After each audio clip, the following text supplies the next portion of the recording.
Assalamualaikum warahmatullahi wabarakatuh. Video ini dibuat untuk memenuhi tugas mata kuliah Pendidikan Jasmani, Olahraga, dan Kesehatan sebagai referensi pembelajaran bagi siswa sekolah dasar.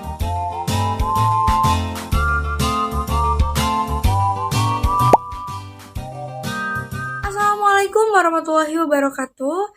Salam olahraga. Jaya, jaya, jaya, jaya. Perkenalkan, nama saya Amanda Soliha, saya dari kelas A.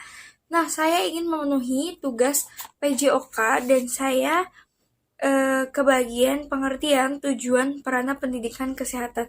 Nah, dari video saya menjelaskan materi tentang pengertian tujuan peranan pendidikan kesehatan. Karena di judulnya ini banyaknya materi, tidak ada praktek sama sekali. Nah, jadi di videonya mohon maaf kalau misalnya ada salah kata dan kurang artikulasinya, mohon dimaafkan karena benar-benar emang udah berupaya banget supaya bisa bagus banget. Semoga bisa diterima dengan baik. Langsung aja ke videonya.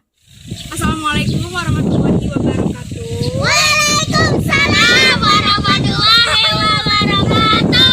Anak-anak, nanti ini dibagi dengan 3 sesi. Nah, sesi pertama ini bakal menjelaskan pengertian tujuan peranan pendidikan kesehatan. Ibu jelasin dulu ya sesi pertama ini. Nah, kalian nanti di sesi ini kalian dengerin, pahamin. Nanti kalian ada yang harus jawab pertanyaan ya, atau enggak nanya ke ibu, oke? Ya, Bu.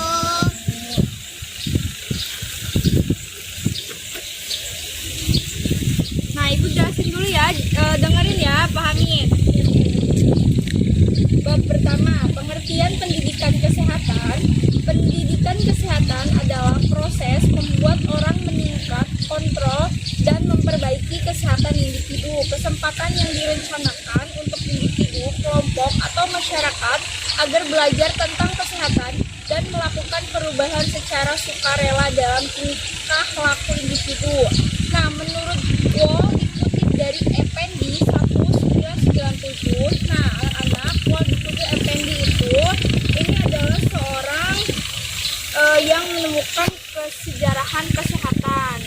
Nah, jadi menurut dia itu memberikan pengertian pendidikan kesehatan merupakan sejumlah pengalaman yang berpengaruhi menguntungkan secara kebiasaan, sikap, dan pengetahuan adalah hubungannya dengan kesehatan seseorang, masyarakat, dan bangsa. Kesemuanya ini dipersiapkan dalam rangka mempermudah diterima secara sukarela perilaku yang akan meningkatkan dan memelihara kesehatan. Oke, sebentar. Menurut dari Effendi,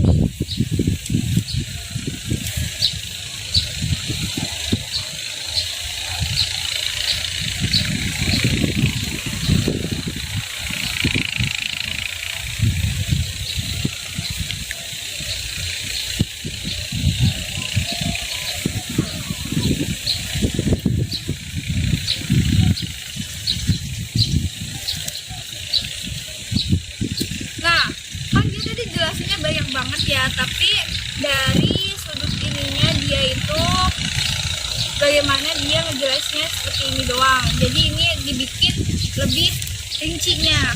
Nah, oke, yang kedua, menurut Stepward dikutip dari Effendi lagi, unsur program kesehatan dan kedokteran yang di dalamnya terkandung rencana untuk merubah perilaku seseorang dan masyarakat dengan tujuan untuk membantu tercapainya program pengobatan, rehabilitas, pencegahan penyakit, dan peningkatan kesehatan.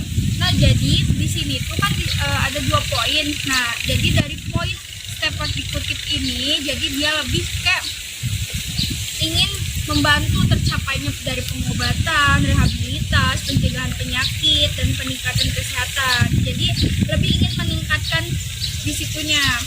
Oke, terus yang poin 3-nya nih, menurut Ottawa Charter yang dikutip dari Notomojo S, memberikan pengertian pendidikan kesehatan adalah proses untuk meningkatkan kemampuan masyarakat dalam memelihara meningkatkan kesehatan. Selain itu, untuk mencapai derajat kesehatan yang sempurna, baik fisik, mental, dan sosial. Maka masyarakat harus mengenal dan mewujudkan apresiasinya, kebutuhan dan lingkungan fisik, sosial, budaya, dan sebagainya. Nah, jadi poin ini menurut Ottawa Charter ini lebih mewujudkan apresiasinya kepada masyarakat gitu, baik dari lingkungan, fisik, sosial. Jadi menjaga lingkungan ya, lebih menjaga lingkungan. Nah, next, dapat dirumuskan bahwa pengertian pendidikan kesehatan adalah upaya untuk mempengaruhi dan atau mempengaruhi orang lain, baik individu atau masyarakat, agar melakukan perilaku hidup sehat. Oke, bisa ditulis ya. Tulis dapat dirumuskan. Stop, ditulis.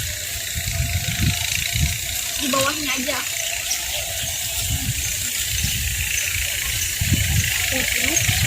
Dirumuskan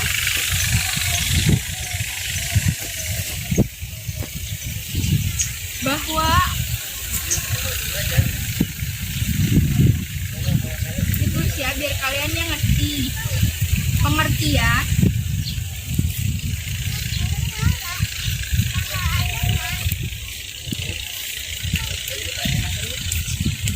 pendidikan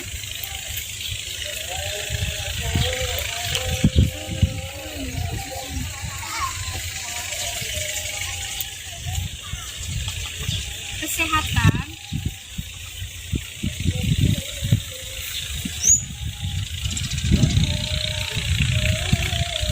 adalah upaya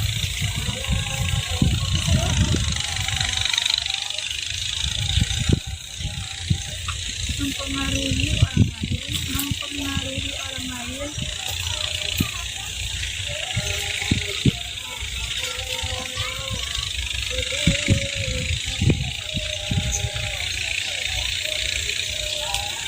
baik individu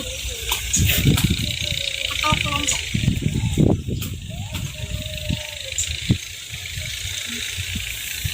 Individu maupun kelompok.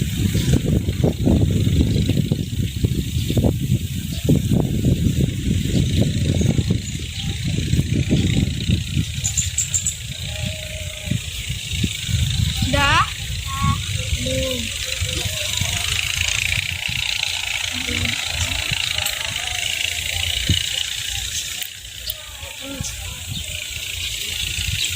Udah? Oke, next. Udah, lupa. Next ya. Nah, ini ada prinsip-prinsip pendidikan kesehatan. Nah, pendidikan kesehatan sangat terpenting untuk menunjang program-program kesehatan yang lain.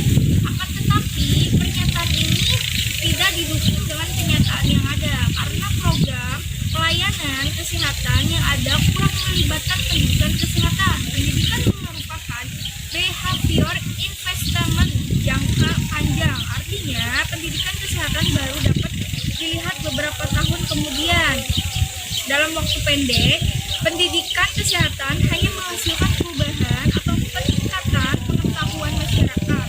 Sedangkan peningkatan pengetahuan saja belum akan berlangsung terhadap indikator kesehatan. Pengetahuan kesehatan akan berpengaruh terhadap perilaku sebagai hasil jangka menengah dari pendidikan kesehatan. Selanjutnya akan berpengaruh pada peningkatan indikator kesehatan masyarakat sebagai keluarga pendidikan kesehatan. Nah, oke. Jadi di prinsip-prinsip pendidikan kesehatan itu pendidikan kesehatan itu ada yang namanya behavior investment. Nah, itu kan behavior investment itu jadi ingin lebih meningkatkan lebih ke jenjang yang lebih tinggi lagi dari nasional dan lain-lain sebagainya. Jadi ingin benar-benar meningkatkan pendidikan kesehatan itu ya. Jadi ingin lebih lebih meningkatkan pendidikan kesehatan itu. Terus jangan sampai ada orang yang tidak mampu misalnya terus beda-bedakan kesehatannya dengan orang-orang yang lebih ada gitu. Jadi jangan sampai ada yang seperti itu. Jadi ngerti gak gitu? Jangan sampai ada dibeda-bedain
pelaksananya di mana, Bu? Pendidikan kesehatan dapat berlangsung di berbagai tempat, misalnya di sekolah, rumah sakit, tempat kerja, dan lain-lain ya, oke? Di Mesir, tingkat pelayanan kesehatan dapat dilakukan berdasarkan tempat. Nah, jadi anak-anak, kenapa ini dimensi tempat pelaksanaan pendidikan kesehatan berlangsung itu bisa di berbagai tempat dan sekolah? Kalian pernah nggak sih? Sekolah pernah kan? Dikasih obat pernah nggak? Dari mana puskesmas ya?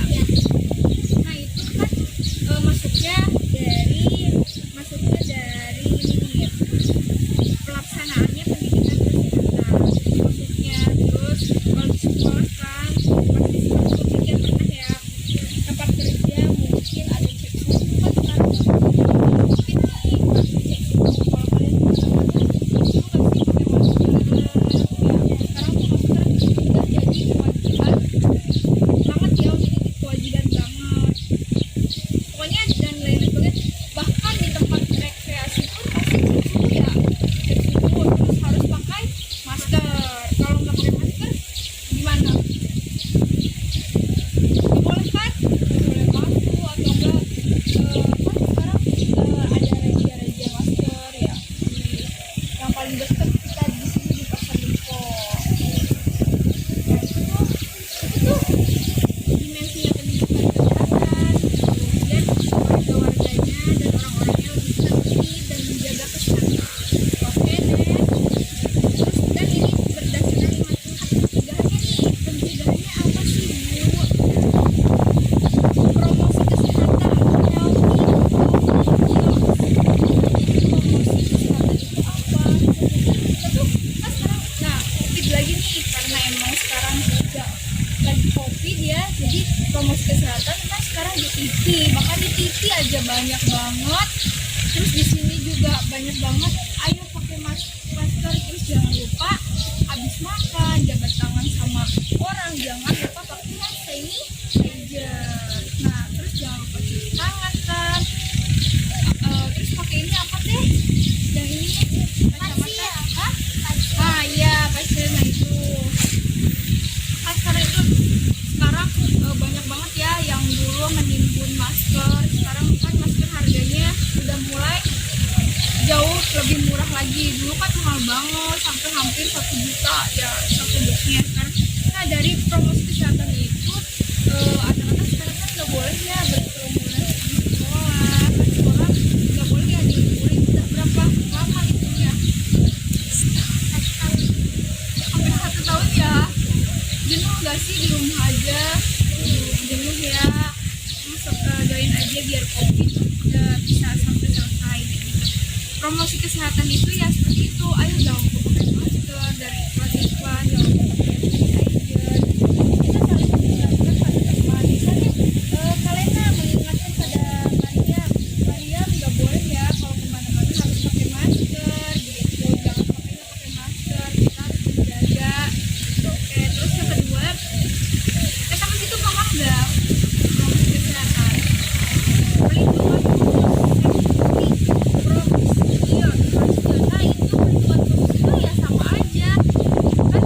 Sekarang yang jaganya di rumah sakit itu suka pakai APD ya, APD sendiri kan itu. Nah itu dari baju itu tuh APD itu pelindungan khusus. Nah terus ya masker juga, hand sanitizer, antiseptik dan lain-lain sebagainya.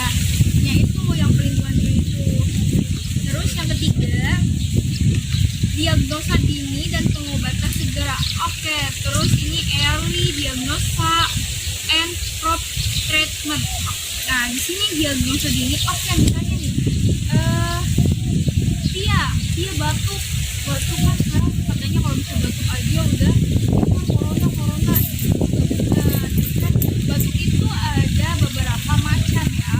Batuk itu gak semuanya diobati dengan corona, atau enggak dia lagi pilek kalau gara-gara minum es doang kan. Nah, jadi misalnya kita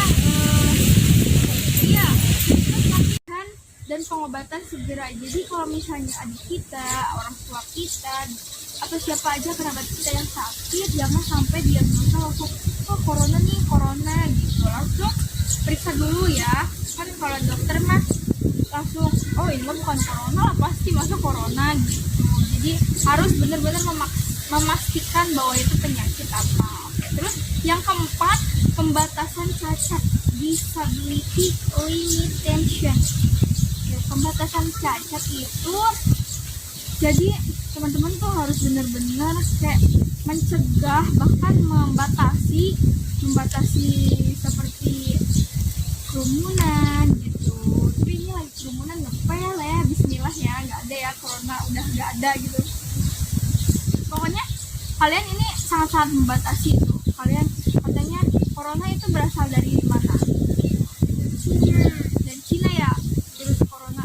Nah, jangan kalian lagi corona gini kalian pengen banget liburan ke Cina. Kan nggak masuk di akal ya, orang mah pengen tinggal di Indonesia itu enak banget loh anak-anak. Jadi Indonesia tuh kayak orangnya gak pernah gempar kayak negara asing. Jadi teman-teman harus benar-benar membatasi banget. Nah jadi itu kalau misalnya kemana-mana harus usahain pakai masker ya.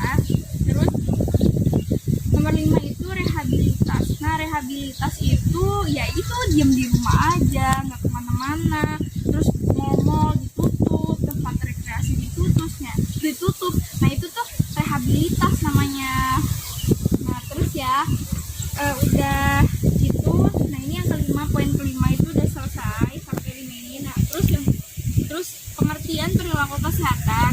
Perilaku kesehatan adalah suatu respons seseorang terhadap stimulus yang berkaitan dengan sakit dan penyakit, sistem pelayanan, kesehatan, makan, serta lingkungan. Bentuk dari perilaku tersebut ada 2, yaitu pasif dan aktif. Terus, masyarakat memiliki sedangkan perilaku aktif dapat dilihat oleh orang lain. Masyarakat beberapa macam ya perilaku terhadap kesehatannya. Perilaku tersebut umumnya dibagi menjadi 2, yaitu perilaku sehat dan perilaku sakit.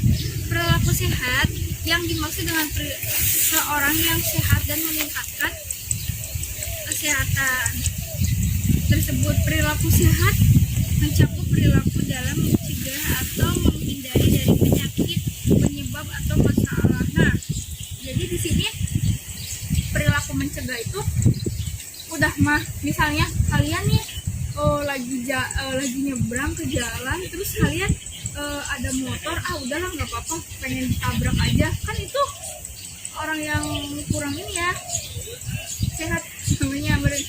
Kan itu kan gak boleh ya, kan mencegah itu masa apa ada motor kitanya nyebrang, kan gak mungkin banget ya, itu mah orang yang pengen mati gitu.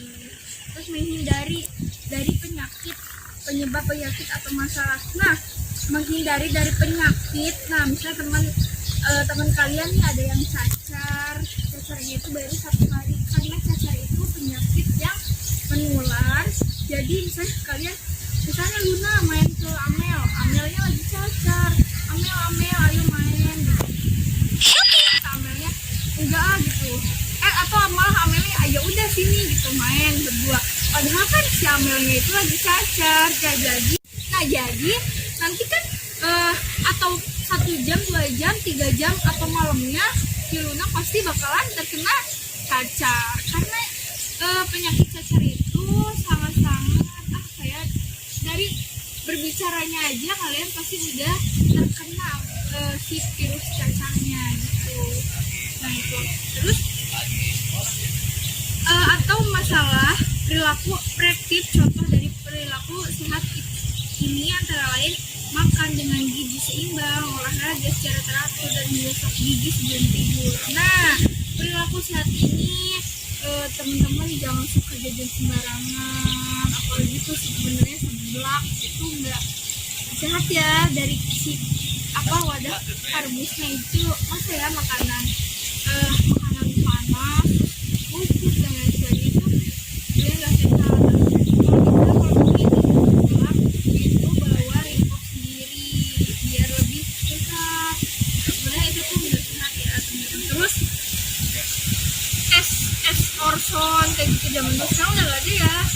Orson kayak gitu itu udah bener-bener ya pokoknya udah sehat. Terus pokoknya jajan di pinggir jalan itu kan awas ya, dari mulai gorengannya, apalagi kalau di pinggir jalan itu kan misalnya si emaknya nih udah ngegoreng, terus banyak motor lewat, lagi lewat, terus debu-debunya masuk ke gorengan, kita makan berapa penyebaban virus penyakitnya itu udah berapa tuh kita makan.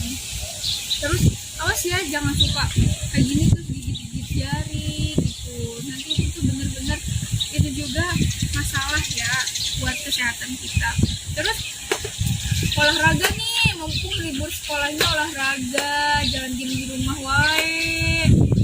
Olahraga ya di rumah aja olahraganya, jangan jauh-jauh di rumah, seperti kayak ada gerakan olahraga gitu. Biasanya gimana sih kalau misalnya di sekolah gerakan olahraganya? Maksudnya senam aerobik atau apa? Hah? PGRI yang kayak gimana?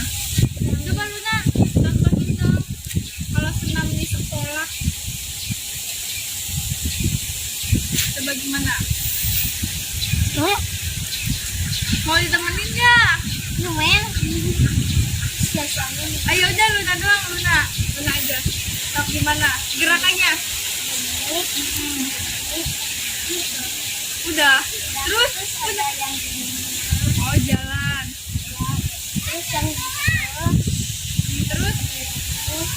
Terus oke, tepuk tangan dong buat Luna.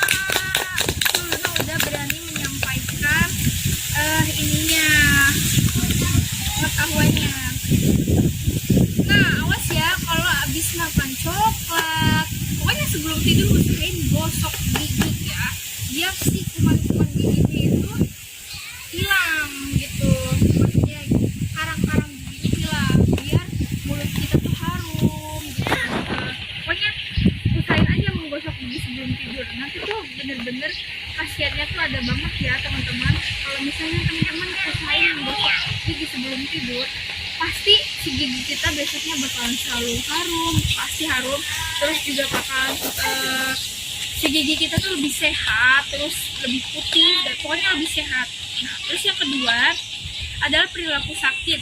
Perilaku sakit adalah perilaku seseorang yang sakit atau telah terkena masalah kesehatan untuk memperoleh penyembuhan atau pemecahan masalah kesehatannya. Perilaku ini, jadi misalnya, COVID lagi ya, karena emang ini mencakupinya lagi trendingnya kan COVID ya. Nah terus kan ini kedua ini perilaku sakit. Perilaku sakit adalah perilaku seseorang yang sakit atau terkena masalah. Misalnya si A itu terkena masalah virus corona, dan kan itu harus benar-benar gak boleh dijangkau oleh satu orang pun ya teman-teman, bahkan keluarga aja pun tidak boleh. Nah jadi dia itu pasti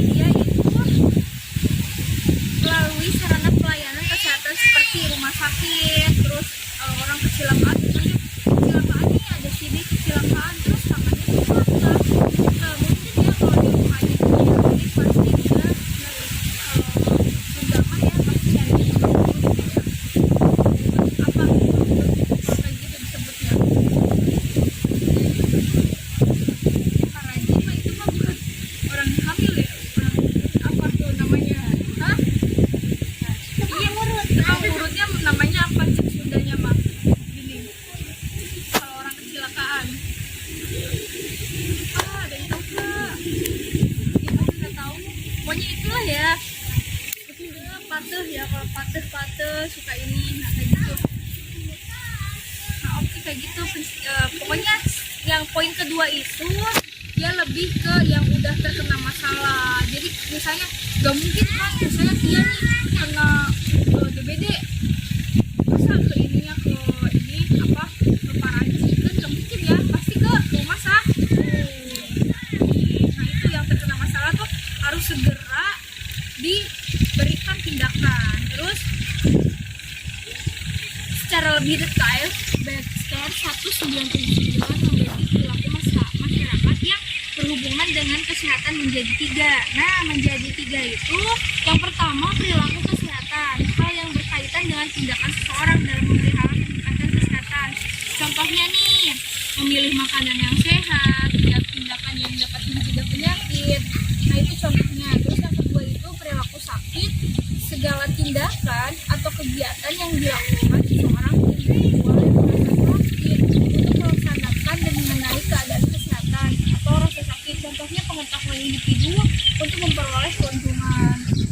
Terus yang ketiga, perilaku sakit, segala tindakan atau kegiatan yang dilakukan oleh individu yang sedang Terus ini terdapat dua paradigma dalam suatu kesehatan, yaitu paradigma sakit, paradigma sakit,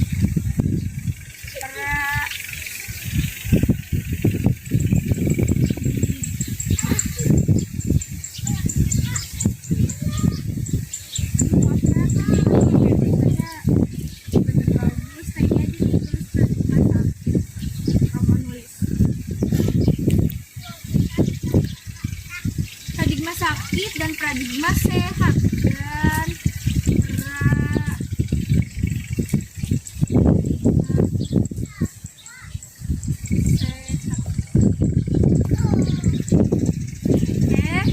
terus paradigma sakit itu apa sih, Bu? Paradigma sakit adalah paradigma yang beranggap bahwa rumah sakit adalah tempatnya orang sakit.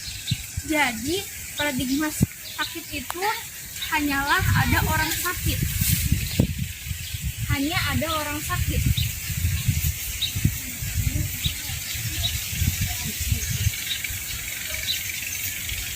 Jadi paradigma sakit itu lebih ke rumah sakit. Pokoknya rumah sakit itu adalah tempatnya orang-orang sakit gitu.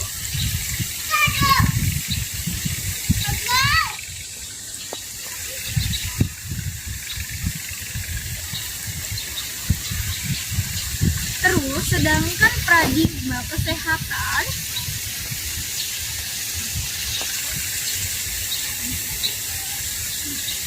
berpandangan bahwa tindakan pencegahan itu lebih baik. Oh, jadi paradigma kesehatan itu ini ya, lebih ke tindakan dan pencegahan penyakit.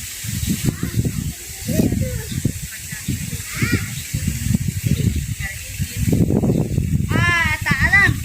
Mana tidak Cina?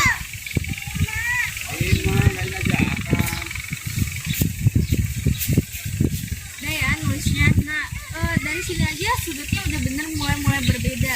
Dari si paradigma sakit, paradigma kesehatan. Paradigma sakit itu hanya ada di rumah sakit dan hanya ada orang-orang sakit.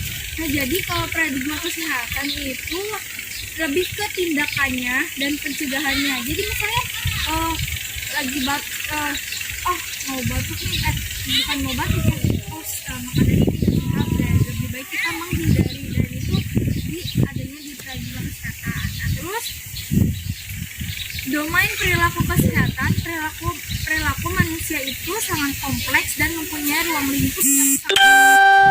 Benjamin Brown, seorang ahli psikologi pendidikan, membagi perilaku manusia itu ke dalam 3 domain. Nah, 3 bagian itu kognitif, afektif, psikomotor. Dalam perkembangan teori Bloom ini dimodifikasi untuk pengakuan hasil pendidikan kesehatan. Nah, pengetahuannya, pengetahuan adalah hasil dari tahun, dan ini terjadi setelah seseorang melakukan pengendalian terhadap suatu objek tertentu. Tanpa pengetahuan, seseorang tidak mempunyai dasar untuk mengambil keputusan dan menentukan tindakan terhadap masalah yang dihadapi. Nah, faktor-faktor yang menentukan seseorang, faktor internal, faktor belajar. Terus ada 6 tingkatan domain pengetahuan, yaitu tahu itu 0. Kalau itu dibaca apa? 0. Dibaca apa? 0. Memahami itu dibaca di Inggrisnya comprehension. Nah, yang ketiga itu ada aplikasi. Terus yang keempat itu ada analisis. Terus yang kelima itu sintesa. Terus yang keenam itu ada evaluasi. Terus ada sikap, attitude. Nah, di pendidikan kesehatan itu pasti ada sikap atau attitude ya teman-teman. Sikap merupakan reaksi atau respon yang masih tertutup terhadap suatu simulasi atau objek. Alsport status dia menjelaskan bahwa sikap mempunyai 3 komponen: kepercayaan, kehidupan, kecenderungan. Terus seperti halnya pengetahuan sikap terdiri sebagai tingkatan menerima, merespon, menghargai, bertanggung jawab. Terus praktik atau tindakan. Nah, praktiknya nih.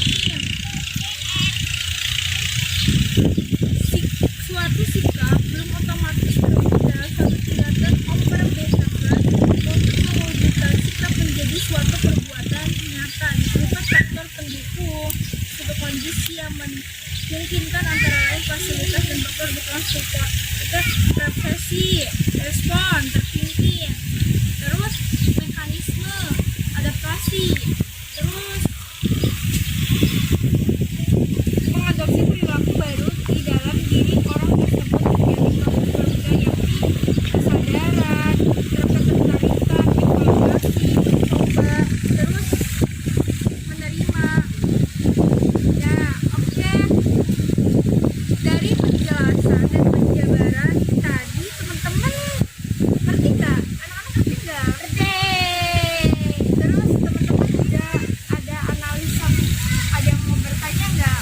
Nah, sekarang ini ada sesi pertanyaan. Oke, satu orang satu pertanyaan aja ya. Sebentar. Nanti pokoknya atau enggak teman-teman deh, anak-anak dulu deh yang nanya ke ibu, terus nanti ibu ngasih pertanyaan, nanti ibu punya door prize ya, oke? Biar lebih semangat. Semangat dulu dong. Semangat. Semangat. Oke. Sok, siapa acungin tangannya berdiri. Kenalin namanya.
Terus yang ketiga itu faktor pendekatan belajar, faktor upaya belajar misalnya strategi dan metode dalam pembelajaran itu.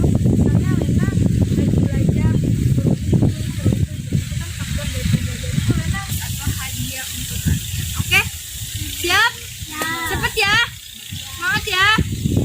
Iya, bener. Oke, siap-siap.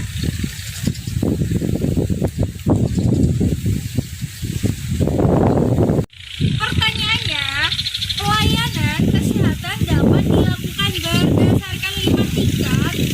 Pencegahannya apa aja? Yang tahu langsung angkat tangan. Sok, yang berdiri ya. Yang tahu, baca yang kencang. Apa aja? Apa? Yang kencang. Nomor 1 apa? Promosi kesehatan. Terus nomor 2 apa? Pelindungan khusus. Pelindungan khusus ya. Terus Iam, ini untuk Iam. Oke. Udah ya, itu darpesnya tuh. Iam tuh udah berani maju ya, udah berani mau ngasih pendapat. Semangat ya yang lainnya. Ayo, Ibu ngasih pertanyaan lagi nih. Terus siap-siap. Pendidikan kesehatan dibagi menjadi 3 kelompok. Apa aja? Terus ayo.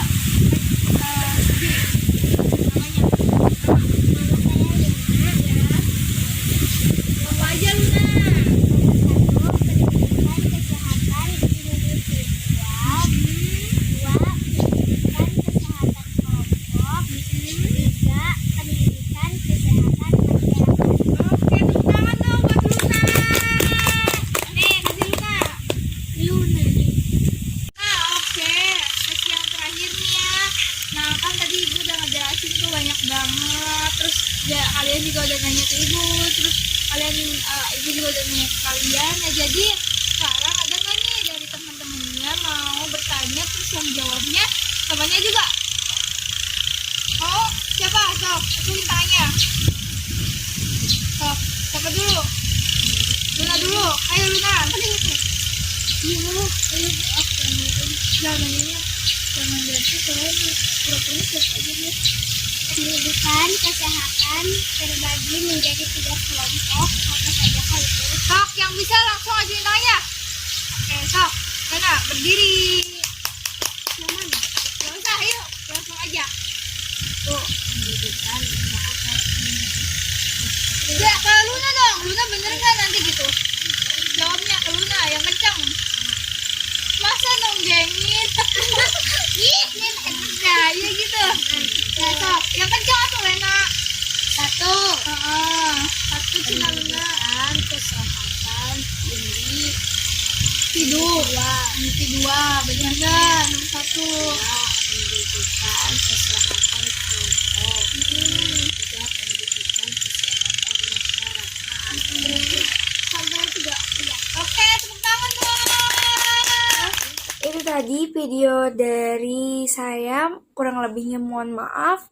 Wabillahi taufiq wal hidayah. Wassalamualaikum warahmatullahi wabarakatuh.